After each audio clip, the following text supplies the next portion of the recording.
네, 안녕하세요. 주식은 역시 기리기리세 기리시입니다. 안녕하세요, 기리분들. 자, 기리분들 오늘 고생 많으셨습니다. 오늘 장이 조금 메롱이었죠. 게다가 특히 이 하이브라는 기업을 보유하신 기리분들은 속이 매우 쓰렸으리라 생각이 됩니다. 자, 그래서 오늘은 하이브 폭락의 주범 블록딜이 뭔지, 그리고 하이브 여기서 어떻게 해야 되는지, 사요 마요 이런 것들을 한번 공부해 보도록 하겠습니다. 자, 오늘 영상도 핵심만 보고 빠르게 끝내보도록 할게요. 같이 공부하시죠. Let's get it!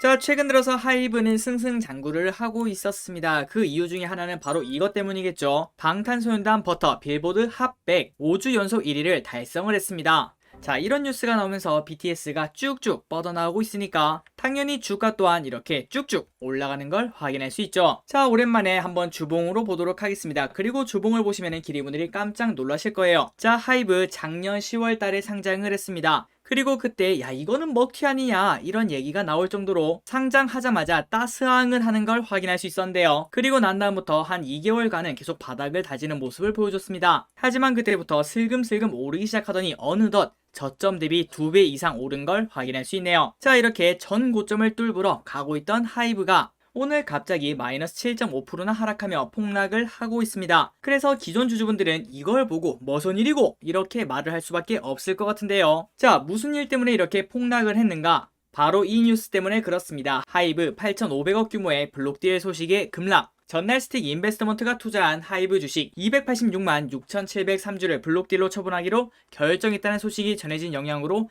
해석이 된다고 하는군요. 그리고 매각가는 28일 종가인 31만 2천원에서 한 9% 정도가 할인된 28만 3천원 그 정도 라인에서 형성이 된다고 합니다. 그래서 하이브 일봉으로 보자면 여기 검은 선이 매각가 근처인데요. 이 매각가 근처까지 하락하는 걸 확인할 수 있죠. 참고로 오늘 블록딜을 맞은 건 이 하이브 하나뿐만 아니었습니다. 딱 하나가 더 있는데요. 바로 KG 동부제철이라는 기업이죠. 이 기업도 마찬가지로 매각가가 이 정도 근처였는데 이 라인에서 걸쳐서 하락하는 걸 확인할 수 있습니다. 이 기업은 오늘 12%나 하락하면서 하락폭이 더 큰 걸 확인할 수 있네요. 자, 그렇다면은 지금 딱 보자마자 블록딜이 뭔지는 모르겠지만 일단 블록딜이 떴다 하면은 주가는 하락하겠구나, 이거를 바로 생각을 할 수 있을 것 같습니다. 자, 그렇다면 이 무시무시한 블록딜 이게 뭔지 바로 보도록 할게요. 증권시장에서 기관 또는 큰손들의 대량 매매라고 하는데요. 시장의 주식이 대량으로 쏟아져 나오면 시장 가격에 영향을 미쳐 팔고자 하는 가격에 팔 수 없는 상황이 초래된다. 그리고 기존 주주분들도 타격이 되게 크다고 볼 수 있겠죠. 자, 예를 들면 저 기릿이 엄청난 큰 손이었습니다. 그래서 삼성전자를 10%를 들고 있었는데요. 그런데 저 기릿이 이제는 돈으로 다 바꿔서 그 돈을 다른 데다 투자하고 싶은 그런 결심을 했어요. 그래서 이 10%를 팔고 싶은데 아무리 계산기를 두드려도 야 이거를 시장에서 팔 수가 없습니다. 이거를 쏟아내면 당연히 하한가로 바로 직행할 수밖에 없을 거니까요. 그렇다고 하루에 조금씩 계속 매도하기도 여의치 않으니까 저 기릿은 시장에 바로 내놓는 게 아니라 다른 기관 혹은 큰 손을 찾아서 혹시 내 삼성전자 살래? 이렇게 물어보는 겁니다. 그리고 당연히 사람들을 찾을 때 지금 현재 주가보다 싸게 팔아야 될까요? 아니면 비싸게 팔아야 될까요? 당연히 싸게 팔아야겠죠. 그거보다 비싸게 팔거나 아니면 동일한 가격에 판다면은 그 누구도 제 거를 사려고 하지 않을 겁니다. 바로 시장에서 사는 게 더 싸거나 똑같으니까요. 그래서 저 기릿은 평균적으로 한 8% 정도 할인을 해서 그렇게 주식을 넘긴다라고 생각하시면 됩니다.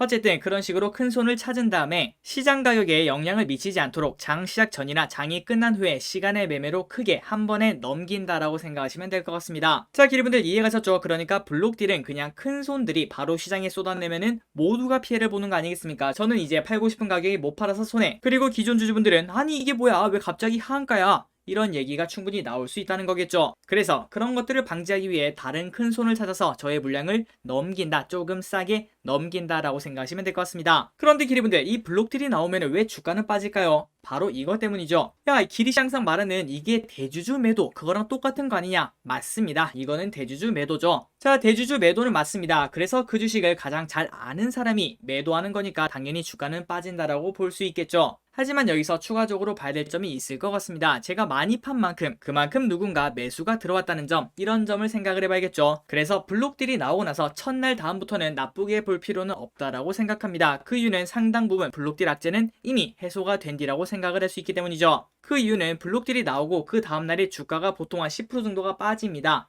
그 다음에는 상당 부분 블록딜 악재는 해소가 된 뒤라고 생각을 해볼 수 있겠죠. 그러니까 이제 하이브를 바로 보도록 하겠습니다. 이제부터는 다시 이 회사를 어떻게 보는지 정리한 다음에 추매를 할지 그리고 깔끔하게 홀딩 혹은 매도를 정하면 될 것 같습니다. 하지만 이렇게 두루뭉술하게 끝낼 수는 없을 것 같습니다. 그래서 올해 있었던 블록딜 3번이 있는데 그런 기업들이 어떤 식으로 흘러갔는지 한번 확인을 해보도록 할게요. 자, 첫 번째 SK바이오팜입니다. 이때 블록딜이 있었죠. 그래서 주가 하락하는 걸 보면은 기대분들 숨이 턱 막히실 겁니다. 그리고 이 검은 선은 블록딜 가격이었는데 그거보다 더 떨어지고 며칠간은 거의 한 달 넘게 쭉쭉 빠지는 걸 확인할 수 있죠. 그리고 난 다음에 바닥을 다지고 다시 슬금슬금 올라와서 그 가격대까지 회복을 하려고 하는 모습을 확인할 수 있습니다. 자, 다음입니다. 대한전선. 이것도 여기 음봉 보이시나요? 그런데 너무 작게 보입니다. 자, 이때 거래량이 터지면서 블록딜 소식이 나왔는데요. 하지만 그 이후에 아무런 상관없이 그냥 주가는 폭등을 하는 걸 확인할 수 있네요. 저점 대비 무려 5배나 오른 모습을 확인할 수 있습니다. 그러니까 이걸 보면은 블록딜이 끝나고 난 다음에는 크게 신경 쓸 필요가 없겠구나. 이 기업의 본질의 가치가 더 중요하겠구나. 이거를 볼 수 있겠네요. 자, 방금 전에 봤던 대한전선의 차트는 블록딜한 그 시점의 차트가 너무나 작아서 잘 안 보였기 때문에 그때만 확대해서 한번 보도록 하겠습니다. 자, 여기 보시면 이렇게 하락을 크게 했죠. 그 다음에 한 일주일에서 2주일 정도 쭉쭉쭉쭉 빠졌습니다. 그리고 난 다음에 바닥을 다지고 다시 슬금슬금 상승하는 모습을 보여줬네요. 자, 이제 마지막으로 하나 시스템을 보고 마무리해 보도록 하겠습니다. 이때 보시면 이때 양봉 있고 그 다음 음봉 있죠. 이때가 블록딜이 발표 날이었는데요. 그때부터 거의 일주일 넘게 한 10거래일 정도가 되는 것 같습니다. 그 정도로 떨어지다가 다시 또 올라가는 모습을 보여주고 있는 걸 확인할 수 있네요. 그리고 하나 시스템은 블록딜이 끝나고 난 다음에는 그 영향을 전혀 찾을 수 없을 만큼 그냥 원래대로 돌아가는 걸 확인할 수 있습니다. 자, 이제 여기까지 정리를 해보도록 하겠습니다. 그리고 지금까지 봐주셨다면 좋아요를 누르시면 저 기리세에게 매우 큰 힘이 됩니다. 정말 감사합니다. 자, 블록딜 첫날 주가는 매각가 근처에서 결정되는 경우가 많다. 이거를 볼 수 있고요. 그리고 최근 블록딜 3개 사례를 보자면은 보통 5일 이상을 떨어지다가 오르기 시작했다. 조금 길게 보자면 최소한 열흘 이상은 떨어졌다라고 볼 수 있겠네요. 그러니 이번에도 하이브 그리고 동부제철을 매수하고 싶다면 최소 다음 주는 돼서야 분할 매수를 들어가는 게 좋지 않겠나 이런 생각을 충분히 합리적으로 해볼 수 있을 것 같습니다. 그래서 저 기리스는 누군가 저에게 물어본다면 이렇게 말할 것 같습니다. 무조건 천천히 들어가는 게 이득이다. 왜 Y? 설령 주가가 오른다면 기존 보유 물량이 있지 않겠습니까? 그러니까 어차피 좋은 거고 살짝 아쉽기는 하겠죠. 그런데 주가가 떨어진다면 더 싸게 매수를 할 수 있으니까 당연히 천천히 들어가는 게 이득이라고 볼 수 있겠죠. 그래서 저기릿은 만약에 추매를 한다면 최소한 일주일 이상은 관망세를 취하다가 그때 결정을 할 것 같습니다. 자, 지금까지 오늘 하이브 폭락의 주범 블록딜에 대해서 한번 공부를 해봤는데요. 하이브 주주분들 그리고 기리분들에게 도움이 되셨으면 좋겠습니다. 자, 오늘 또 같이 공부해주셔서 진심으로 감사합니다. 지금까지 기리셨습니다. 빠이요.